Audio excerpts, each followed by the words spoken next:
The ship landed softly on the crystal platform. Kang Tae-ho looked through the window and saw a world unlike anything on Earth. The buildings were tall and made of something that looked like glass. They caught the light of 2 moons and shone like diamonds. Flying vehicles moved silently between the towers. Everything was clean, perfect, and cold. Tae-ho was 32 years old. He had spent 10 years as a soldier in Earth's military. He had fought in 3 wars and carried scars on his body that would never fully heal. Now he stood in his formal uniform, preparing to step onto an alien world as part of a diplomatic exchange program. He was one of 12 humans selected for this mission, but he was the only one assigned to the royal palace. The door of the ship opened. Tae-ho walked down the ramp and felt the cool air of Lunara touch his face. A group of Valari soldiers waited for him. They were tall, much taller than humans. Their skin was silver and seemed to glow faintly in the moonlight. Their eyes were large and colored in shades of violet and blue. They looked at Tae-ho the way someone might look at a small animal that had wandered into their home. "You are the human," one of them said. It was not a question. "I am Sergeant Kang Tae-ho," he replied. He kept his voice calm and his back straight. The Valari soldiers exchanged looks. One of them made a sound that might have been a laugh. They turned and began walking, expecting him to follow. Tae-ho followed without complaint. He had learned long ago that words meant nothing, only actions mattered. The palace was enormous. Tae-ho had seen pictures of ancient castles on Earth, but this was something else entirely. The walls were made of the same crystal material as the city. Light moved through them like water. Servants walked silently through the halls, their silver faces showing no emotion. Guards stood at every corner, their weapons gleaming. Tae-ho was taken to a large hall where many Valari had gathered.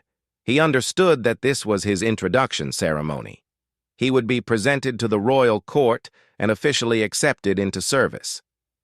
He stood at the center of the room while dozens of alien eyes studied him. A tall Valari male stepped forward. He wore armor decorated with symbols that marked him as someone important. His face was hard and unfriendly. "I am High Commander Ren," the male announced. "I am responsible for the safety of the royal family. I must ask why the humans have sent us this gift." He said the last word with obvious doubt. Tae-ho did not react. He had heard worse. "Humans live short lives," Ren continued, speaking to the crowd more than to Tae-ho. "They are physically weak. They come from a young world with primitive technology. Why should such a creature stand among the Queen's guard?" No one answered. Tae-ho remained silent. He knew that defending himself with words would only make things worse. He would have to prove his worth through action. That was the human way. A door opened at the far end of the hall. Everyone turned. The crowd parted like water, and Tae-ho saw her for the first time. Queen Seora walked slowly into the room. She was taller than the other Valari, and her silver skin seemed to shine brighter. Her hair was long and white like fresh snow. Her eyes were deep violet, and they held a power that Tae-ho could feel even from across the room. She wore a simple dress of dark blue, but she needed no decoration. Her presence alone was enough. The entire room bowed. Tae-ho bowed as well, lowering his head respectfully. The queen stopped in front of him. She studied him for a long moment. Her face showed nothing, no curiosity, no disgust, no welcome, just calm observation. "So this is the human," she said. Her voice was soft but carried easily through the silent hall. "Yes, Your Majesty," Tae-ho replied. She looked at him for another moment. Her eyes seemed to search for something. Then, without another word, she turned and walked to her throne. The ceremony continued, but Tae-ho noticed something. When the queen sat down, her eyes returned to him several times. Each glance was brief. But it was there. She was watching him. After the ceremony, Taiho was shown to his quarters. The room was small but comfortable. He sat on the bed and let out a long breath. He was alone on an alien world, surrounded by people who saw him as inferior. He had no friends here, no allies, but he had survived worse situations. He would survive this one, too. A knock came at his door. Taiho opened it and found a young Valari female standing outside. She was shorter than the others, with curious eyes and a gentle smile. She looked nothing like the cold, proud aliens he had met so far. "Hello," she said. "I am Princess Yura. May I come in?" Taiho stepped aside, surprised. The Queen's sister had come to see him personally. He did not know what to expect. Yura walked into his room and looked around. "It is small," she observed. "I will have them give you a better room." "This is fine, Your Highness," Taiho said. Yura turned to face him. Her smile remained. "You are interesting," she said. "I have never met a human before. I have read about your people, but reading is not the same as meeting." "What have you read?" Taiho asked. "That humans are emotional, that you form strong bonds with each other, that you fight with great passion even when you cannot win." She tilted her head. "Is this true?" Taiho thought about the question. "We fight because giving up is not in our nature," he said.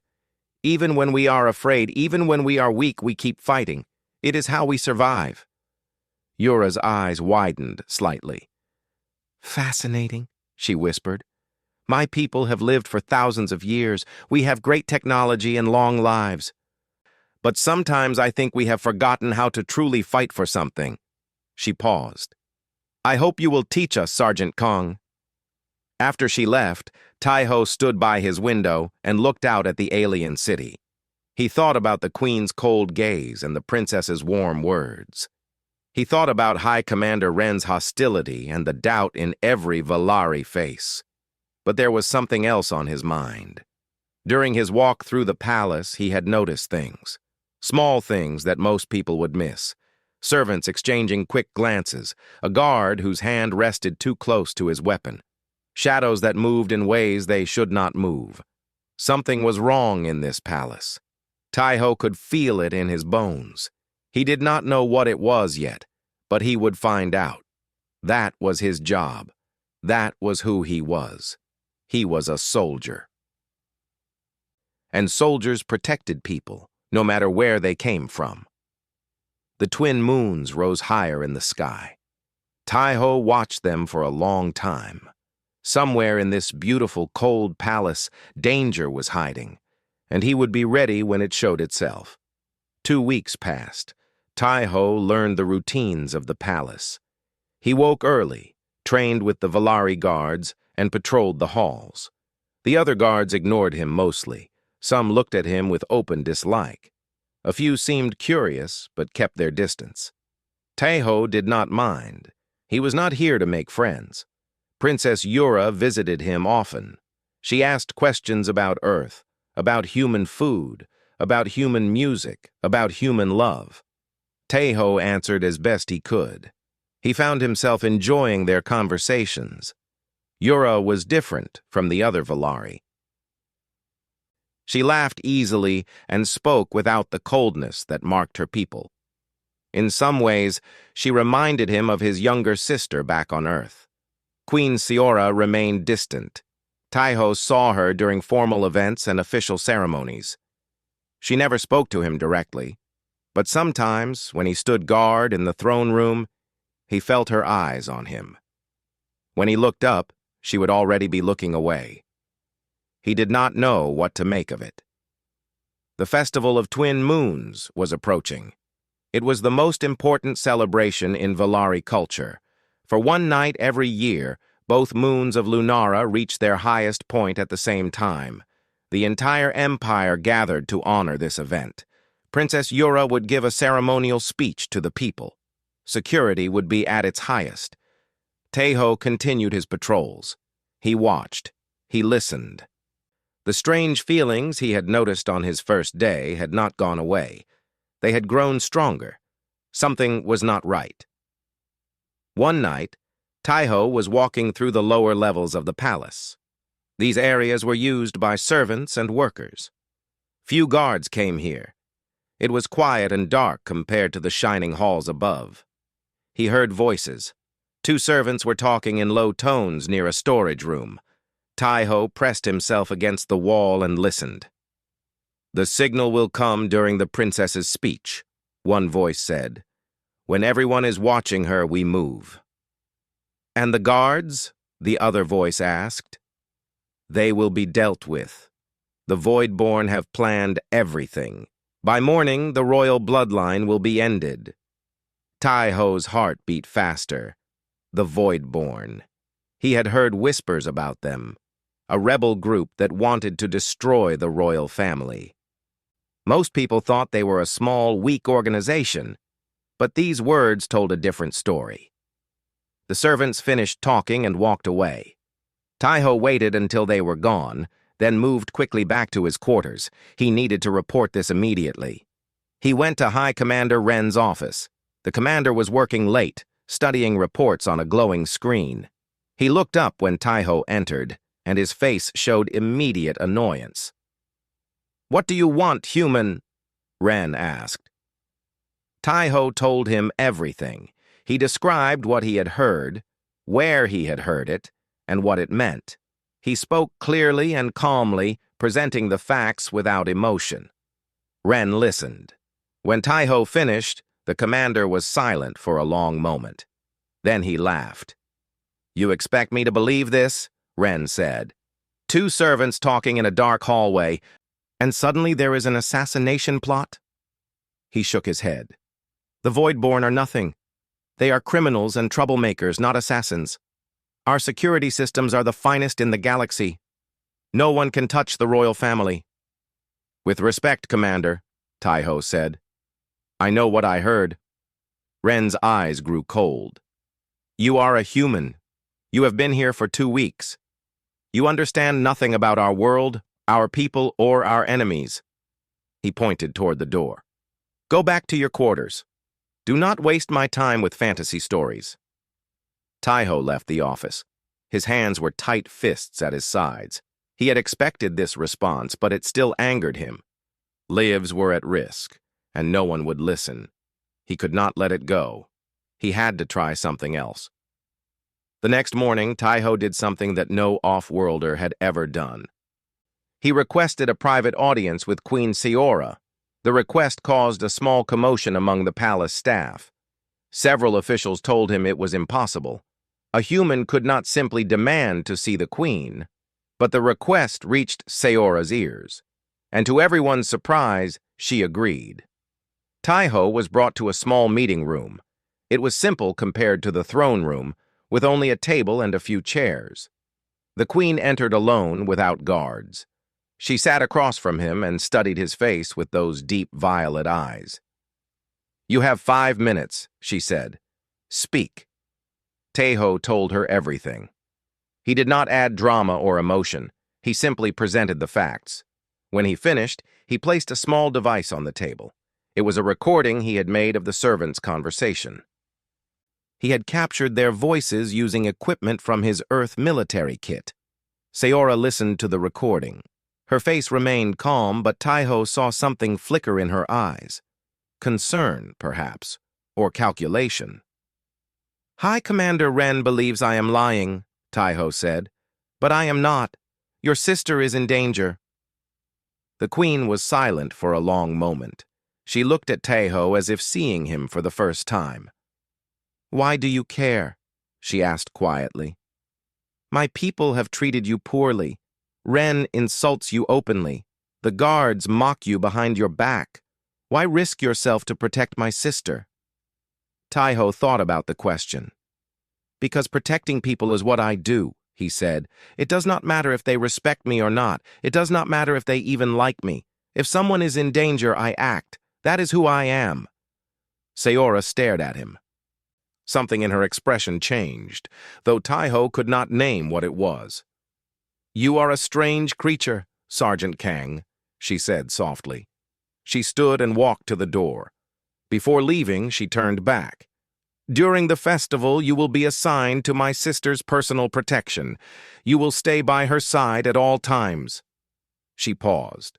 "Do not fail me." She left. Taiho remained in the room, alone with his thoughts. The queen had not said she believed him. She had not said she would increase security or arrest the suspicious servants.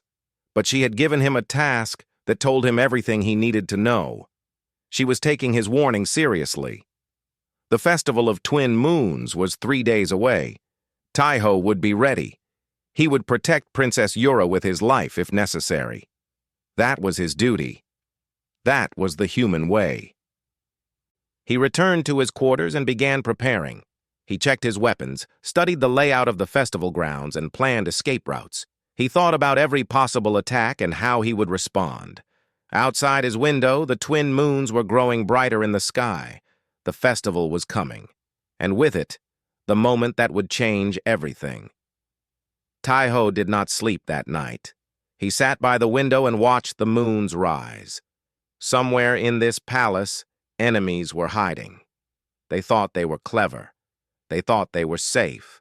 They were wrong. A human was waiting for them, and humans never gave up. The Festival of Twin Moons had arrived. The capital city of Lunara was alive with light and music. Millions of Valari filled the streets, their silver skin glowing under the light of the two moons. Children ran between the crowds, laughing and playing. Elders sat together and told stories of ancient times. It was a night of joy and celebration. The royal family gathered on a great platform in the center of the city. Queen Seora sat on her throne, dressed in robes of midnight blue. Beside her stood Princess Yura, wearing white and silver. She looked nervous but excited. This was her first time giving the ceremonial speech to the people. Taiho stood 3 steps behind the princess. He wore his formal uniform but carried hidden weapons beneath it. His eyes never stopped moving. He watched the crowd, the guards, the servants, the shadows. Every movement, every sound, every small detail went through his mind. High Commander Ren stood on the other side of the platform. He had not spoken to Taiho since their argument. His face showed confidence. He believed his security was perfect. Taiho hoped he was right. The ceremony began. Music played from great instruments that floated in the air. Dancers moved across the stage in patterns that told ancient stories. The crowd watched in wonder. The twin moons climbed higher and higher in the sky. Then it was time for Princess Yura to speak. She walked to the front of the platform and raised her hands. The crowd fell silent. Her voice rang out clear and strong, carried by technology to every corner of the city. "My beloved people," she began, "tonight we celebrate the light that guides us. The twin moons have watched over our empire for 10,000 years. They have seen our greatest victories and our darkest days, and still they shine." Taiho was not listening to the words. He was watching a servant near the edge of the platform. The servant was holding a tray of drinks, but his eyes were not on the tray. They were fixed on the princess. Taiho saw the servant's hand move, a small signal, 3 fingers raised quickly. Time seemed to slow. From the shadows behind the platform, figures appeared. They wore black armor that seemed to bend the light around them. Phase-shifting technology. They had been invisible until now. There were 12 of them, and they moved with deadly speed. The first assassin raised a plasma blade and lunged toward Princess Yura. Taiho was already moving. He threw himself forward, grabbed the princess, and pulled her down. The blade cut through the air where her head had been. Taiho rolled, putting his body between Yura and the attackers. "Get down and stay down!" he shouted. The platform exploded into chaos. Valari guards drew their weapons, but the assassins were faster. 2 guards fell in the first second, their silver blood spraying across the crystal floor. The crowd screamed and ran in every direction. Taiho pulled a knife from his boot. It was a simple weapon, made of earth steel, nothing fancy, but in his hands it was deadly. The first assassin came at him. The Valari rebel was tall and strong, with a plasma blade that could cut through anything. He swung at Taiho's head. Taiho ducked under the swing and drove his knife into the assassin's throat. The rebel fell. Taiho took his plasma blade and kept moving. 2 more assassins attacked at once. They expected Taiho to step back, to defend, to fight like a Valari would fight. Instead, he charged forward.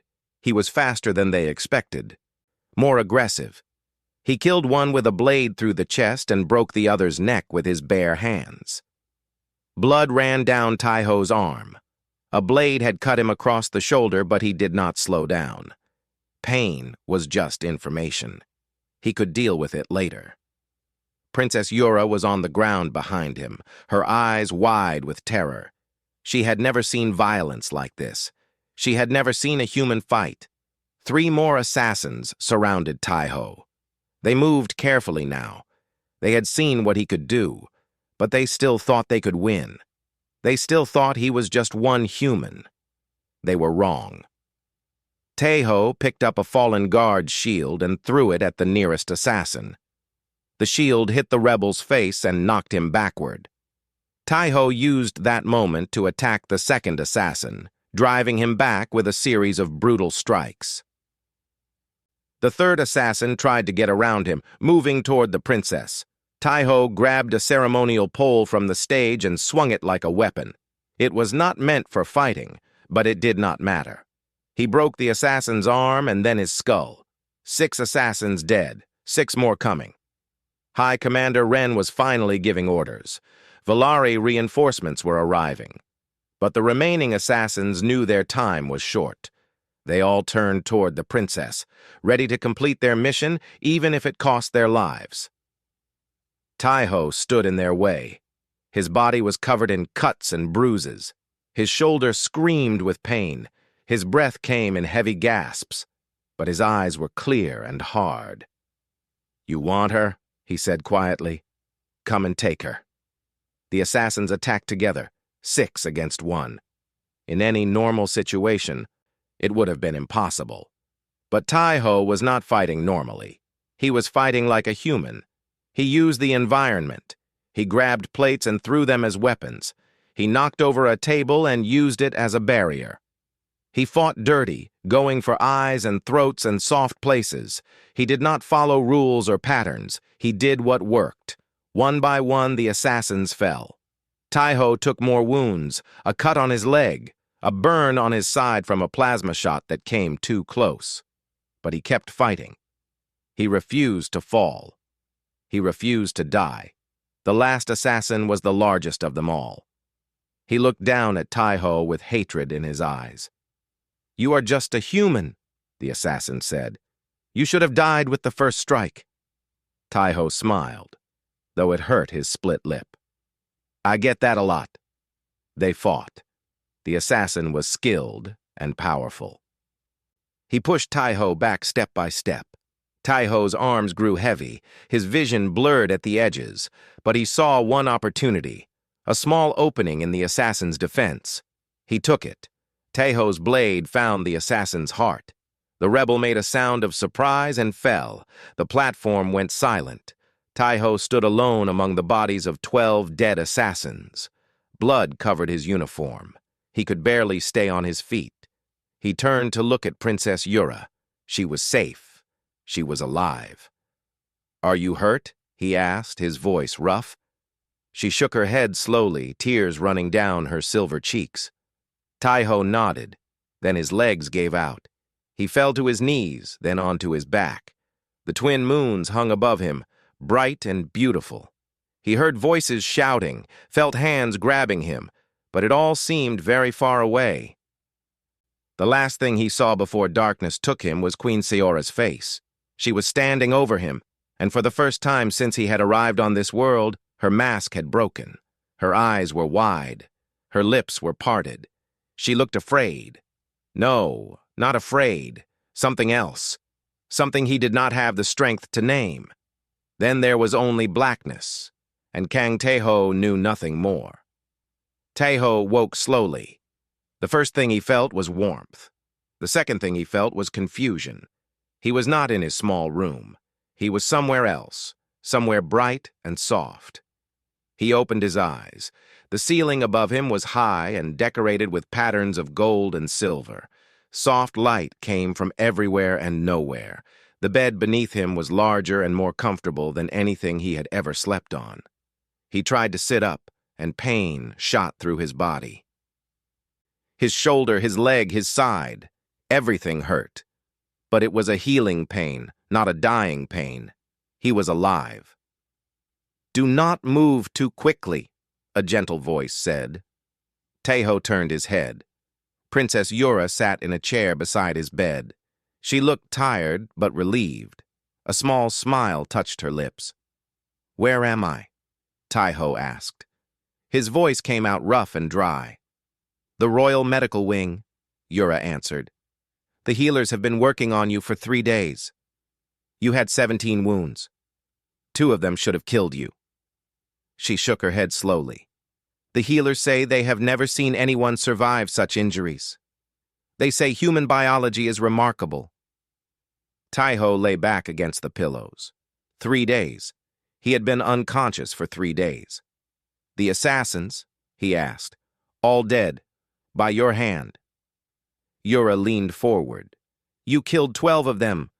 Sergeant Kong, 12 trained killers by yourself. The entire empire is talking about it." Taeho closed his eyes. He did not feel like a hero. He felt tired and broken. But the princess was safe. That was what mattered. "Your sister?" he asked. "She is well?" Yura paused.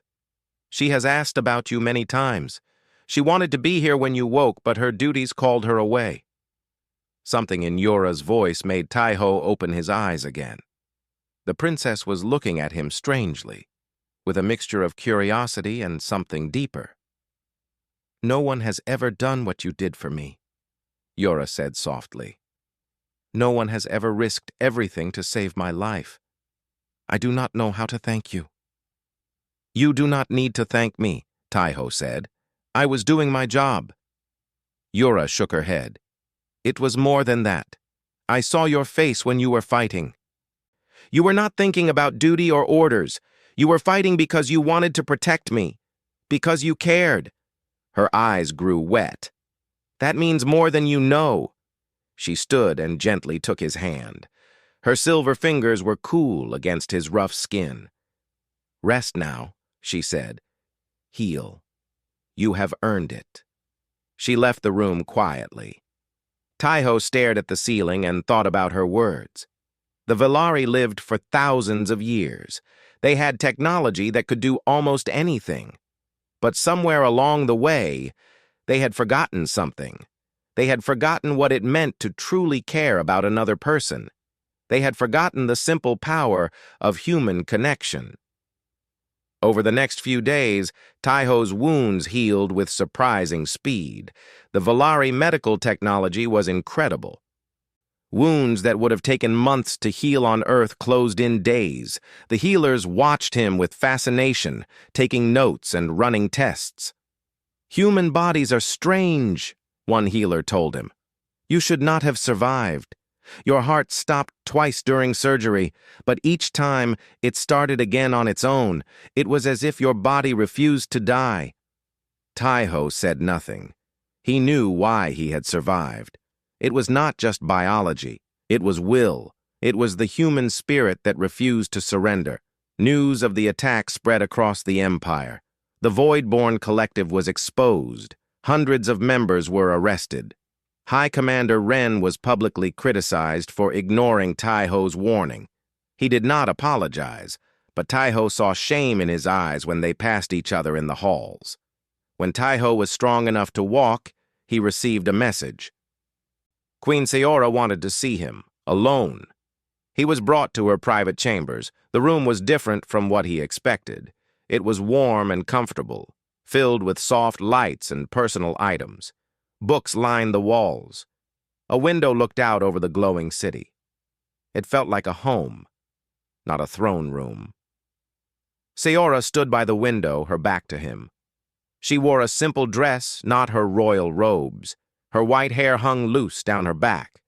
She looked smaller somehow. more real. "Come in," she said without turning around.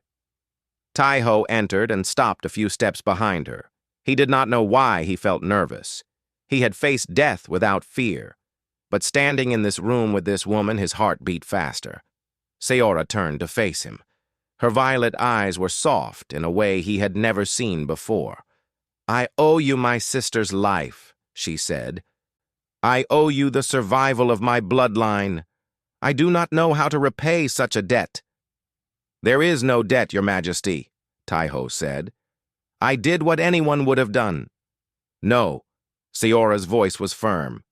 "No one else did what you did. 12 assassins attacked, and my guards fell like leaves in wind. Only you stood. Only you fought. Only you bled for my family." She took a step closer to him. "Why? Why did you do it?"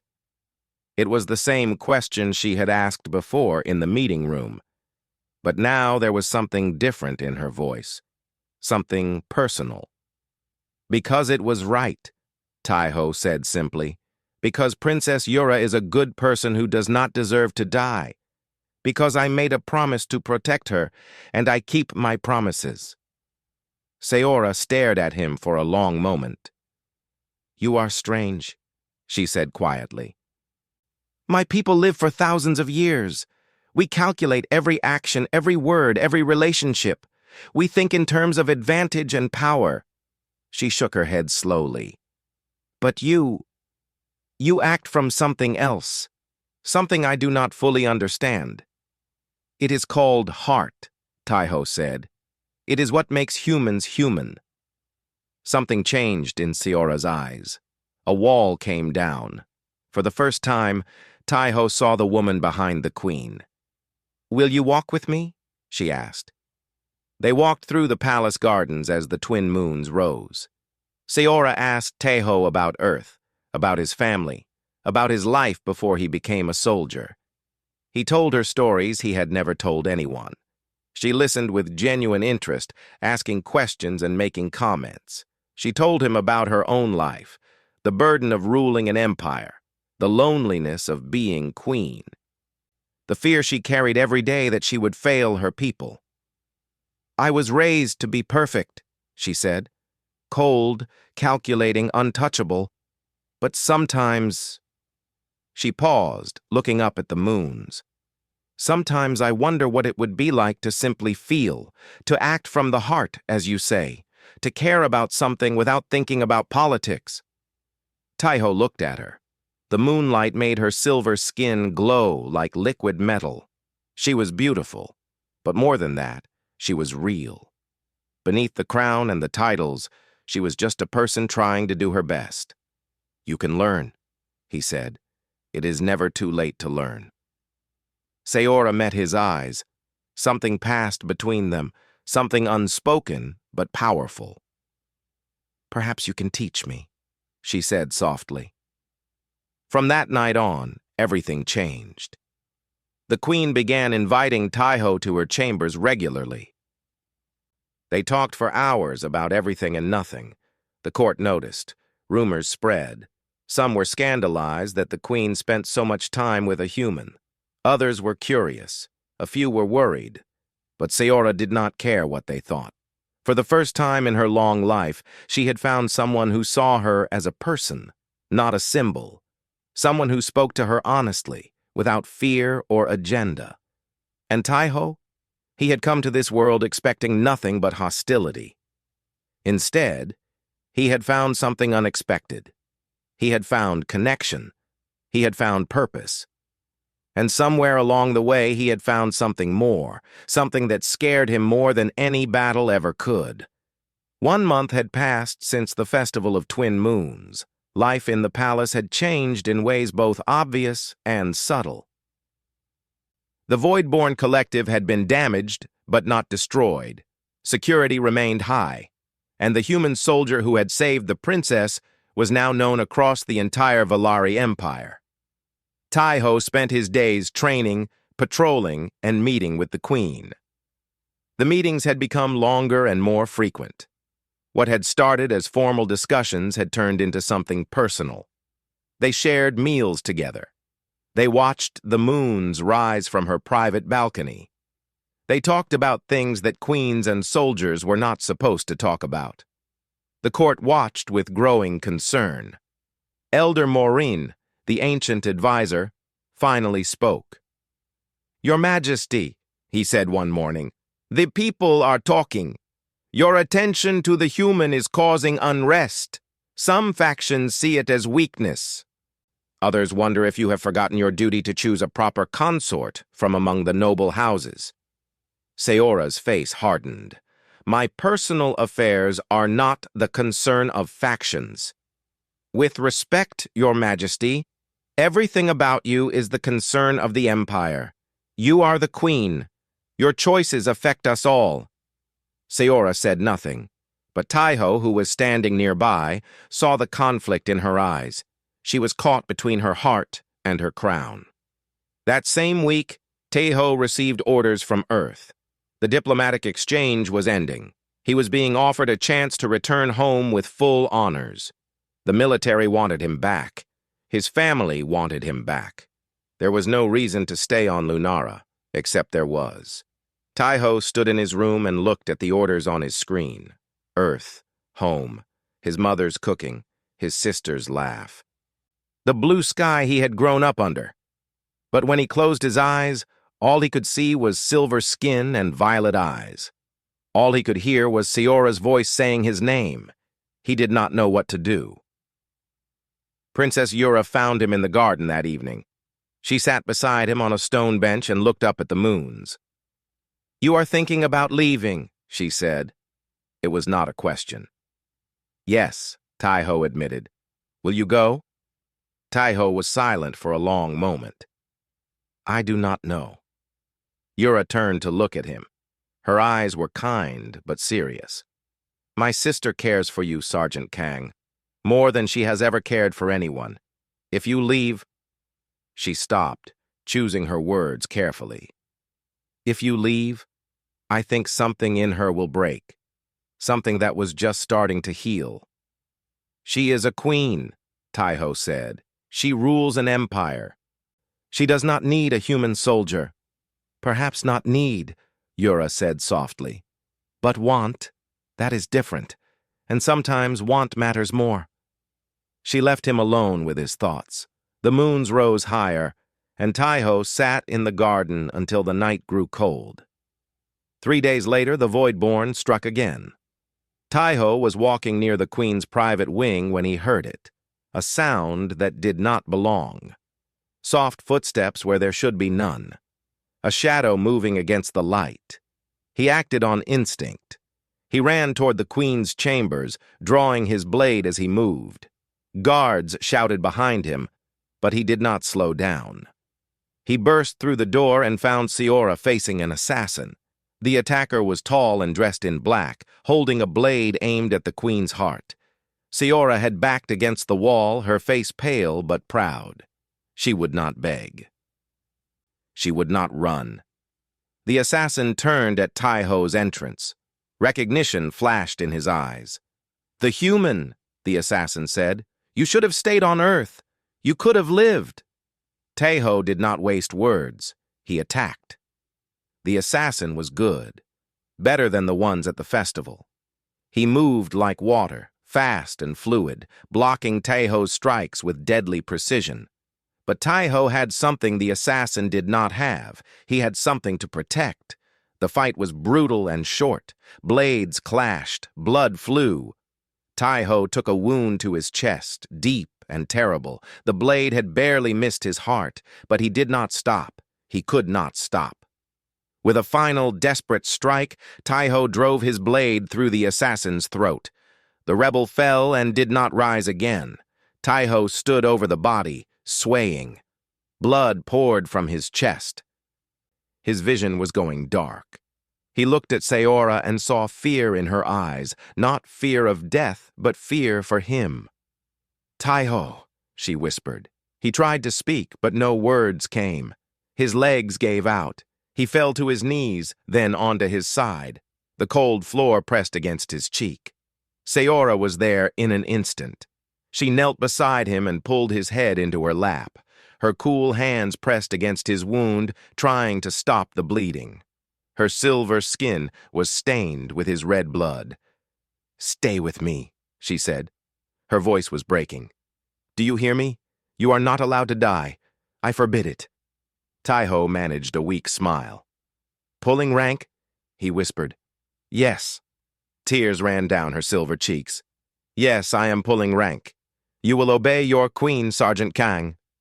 Healers arrived and carried Taiho away. Seora did not leave his side. Not during the surgery, not during the long night that followed.